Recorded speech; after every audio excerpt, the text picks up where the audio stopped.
Deuteronomy 21. If one be found slain in the land which the Lord thy God giveth thee to possess it, lying in the field, and it be not known who hath slain him, then thy elders and thy judges shall come forth, and they shall measure unto the cities which are round about him that is slain.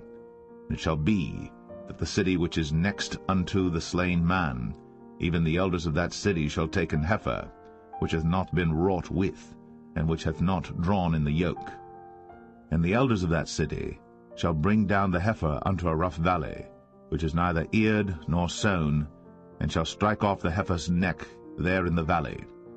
And the priests, the sons of Levi, shall come near, for them the Lord thy God hath chosen to minister unto him, and to bless in the name of the Lord, and by their word shall every controversy and every stroke be tried. And all the elders of that city that are next unto the slain man shall wash their hands over the heifer that is beheaded in the valley. And they shall answer and say, Our hands have not shed this blood, neither have our eyes seen it. Be merciful, O Lord, unto thy people Israel, whom thou hast redeemed, and lay not innocent blood unto thy people of Israel's charge, and the blood shall be forgiven them. So shalt thou put away the guilt of innocent blood from among you, when thou shalt do that which is right in the sight of the Lord.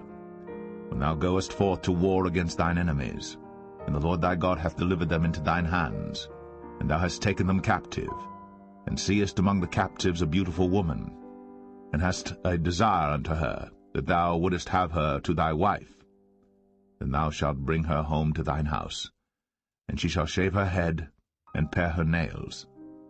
And she shall put the raiment of her captivity from off her, and shall remain in thine house, and bewail her father and her mother a full month. And after that thou shalt go in unto her, and be her husband, and she shall be thy wife. And it shall be, if thou have no delight in her, then thou shalt let her go whither she will, but thou shalt not sell her at all for money. Thou shalt not make merchandise of her, because thou hast humbled her. If a man have 2 wives, one beloved, and another hated, and they have borne him children, both the beloved and the hated, and if the firstborn son be hers that was hated, then it shall be, when he maketh his sons to inherit that which he hath, that he may not make the son of the beloved firstborn before the son of the hated, which is indeed the firstborn. But he shall acknowledge the son of the hated for the firstborn, by giving him a double portion of all that he hath, for he is the beginning of his strength. The right of the firstborn is his. If a man have a stubborn and rebellious son, which will not obey the voice of his father, or the voice of his mother, and that, when they have chastened him, will not hearken unto them, then shall his father and his mother lay hold on him, and bring him out unto the elders of his city, and unto the gate of his place.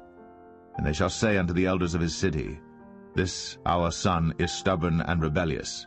He will not obey our voice. He is a glutton and a drunkard. And all the men of his city shall stone him with stones, that he die.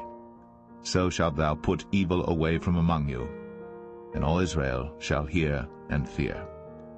And if a man have committed a sin worthy of death, and he be to be put to death, and thou hang him on a tree, his body shall not remain all night upon the tree, but thou shalt in any wise bury him that day.